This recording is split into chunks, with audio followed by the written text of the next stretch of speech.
Friday also marked 70 years since then U.S. General Dwight Eisenhower told the troops in his command, "Your task will not be an easy one." That task, the Allied invasion of Normandy. Eisenhower was correct. The largest amphibious invasion in history left thousands of Allied troops dead, even more wounded. Richard Bestic is in France for the anniversary commemoration. The full brunt of the D-Day landings was felt along these 50 miles of Normandy beaches. 7 decades later, a dwindling number of the 156,000 who fought in the attack have returned, along with D-Day enthusiasts who've brought a little bit of 1944 in tribute to the bravery of a remarkable generation. We were afraid. Probably every mother's son that went over there that night was afraid. Oh yes, very, very. You never forget anything quite like that. And I come back every year to recognise all my friends that died aboard that ship.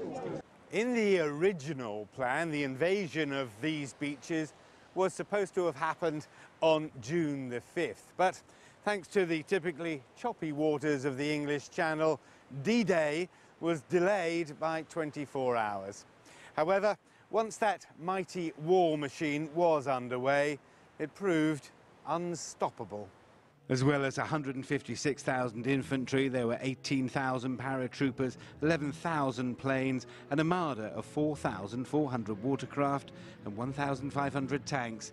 Within a year of establishing a beachhead in Normandy, the Third Reich had been crushed and Adolf Hitler was dead in his Berlin bunker. The cost in human life was immense. 9,000 soldiers killed, missing or wounded. German losses estimated at about the same. 20,000 civilians living here at the time were also killed, largely as a consequence of Allied bombing.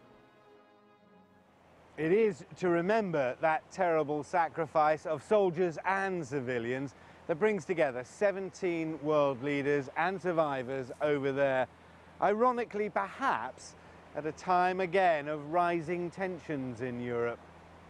Richard Bestic, CCTV, on the site of the D-Day landings in Normandy, France.